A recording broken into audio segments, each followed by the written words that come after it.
The Senate Agriculture Committee opened hearings on whether to require genetically modified food sold in Vermont to be labeled as such. If this bill passes, people 21 and older will be able to have up to an ounce of marijuana. Supporters say it will bring in money to the state, but those against the bill fear it will do more harm than good. And today there was a rally in Vermont's capital city with advocates calling on the state Senate to pass a bill and soon. Back in July, the Plattsburgh City Schools began a study with consultants to determine if the district is using its buildings effectively. The 2014 Winter Olympics in Sochi are 15 days away. But here at home, the celebration is starting a little bit early. WPTC's Lauren Victory is live tonight in the newsroom. A progress report today on Vermont's push to expand high-speed internet and cellular coverage to every corner of the state. Last time we talked snow total, you called me out, said I wasn't right, but I mean, what wait a minute. I'm not going to put a number out there. I want you to go first. You're going to tell everybody about that email you got. Put me down for giving you a hard time about that. A very nice viewer wrote in and defended my snow total amount that I had thrown out to Tom. Didn't you say that was 3 inches or something? No, Am I exaggerating? News Channel 5 has been investigating the dangers associated with these meth labs for months now. And what we found is that there are few laws on the books that offer protection. It's definitely giving us a bigger picture of what's going on with this bridge. And we wanted to know, of course, how all of this could happen. So we dug a little deeper. I've spoken with several people who've told me they've witnessed drug deals happening on the northwest side of Rutland. They say if you spend a little bit of time outside a convenience store or a gas station, you can see one yourself. I just wanted to ask you about a problem that I found on the Vermont.gov website. You have done more research than I have on this one. All I can tell you, if this is a problem, we're here to fix it. Forced to live inside this spa, work 7 days a week, and perform sexual acts on its clients. The thing is, law enforcement knew about the women. But we did find this. It's a lawsuit filed in Houston, Texas by Lawrence Lester and Decagon Company Limited. Bridget has been handling it for us because I'm just too old to handle this stress. So the proof of loss is going out for Al and his policy. And then will it also go out for the Norton house? Do you realize that this residue can cause health problems? Yes, I do. And you still won't call the health department? No, I won't. Initial thoughts after watching it? Scary. And my second thought, Bridget, is you have certainly uncovered something. The fire started early this morning in Richmond, Vermont, and you could see all of this smoke from the interstate. WPTC's Lauren Victory joins us live from the newsroom with the latest details. Lauren, also in Richmond, a wet and warm weekend sets the stage for flooding and some ice jams across the region. As you can see in this picture, the water's plowed its way across fields and front yards. These were taken near Cochran Road in Richmond.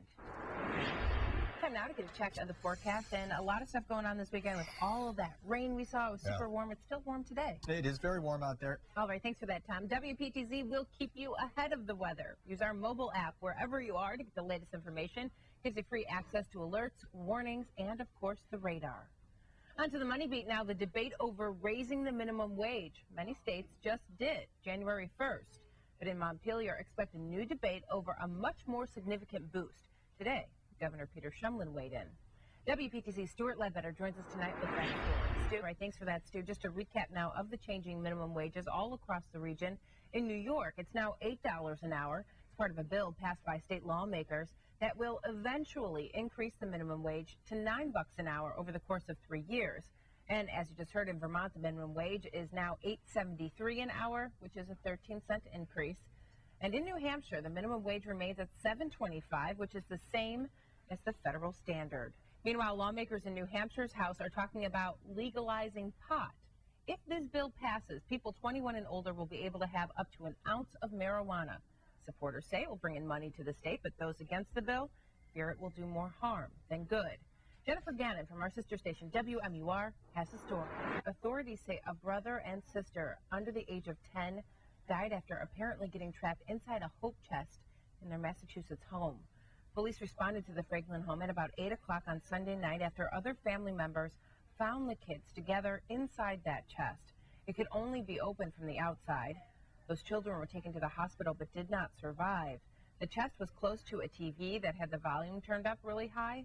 Authorities say the deaths appear to be accidental. Also making today's headlines, things could be going from bad to worse for New Jersey Governor Chris Christie.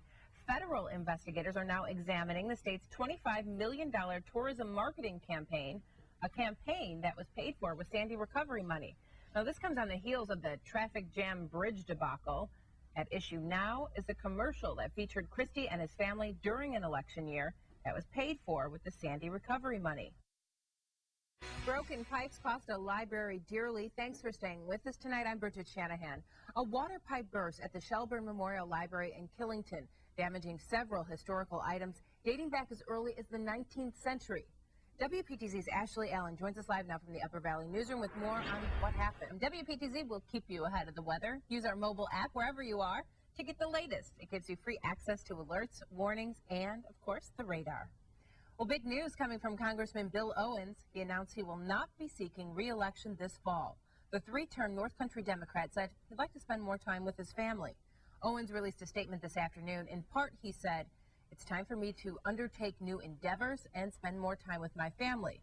It's my goal that the next phase of my life will continue to focus on helping to improve the lives of all New Yorkers, primarily through job creation and economic development." This week, a controversial vote will take place on a bill that would legalize marijuana in New Hampshire for recreational use.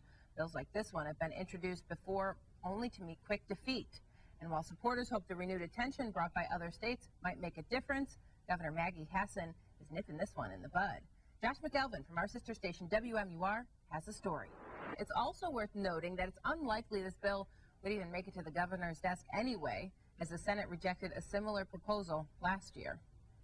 Even still, the House is set to vote on the bill tomorrow, and again, it would legalize up to an ounce of recreational marijuana use for anyone who's 21 or older. You'll have to pay $30 in taxes per ounce bought at retail locations, and it would also allow Granite Staters to grow up to 6 marijuana plants in a controlled environment. Also at the New Hampshire State House, a hearing on a bill that would limit access to guns for the mentally ill. The bill would add people determined to be mentally ill by the courts to the list of people denied the right to buy guns during background checks. The measure is being considered in the wake of the deadly Connecticut school shooting and the shooting at the Washington Naval Yard.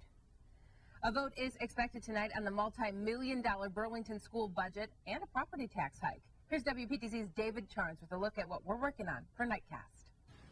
Thanks for that, David. Still ahead, a dining event designed to bring the restaurants in the region together to help our community. Details on that up next. And you won't believe who we found working on a toilet. The celebrity caught jiggling the chain. Up next.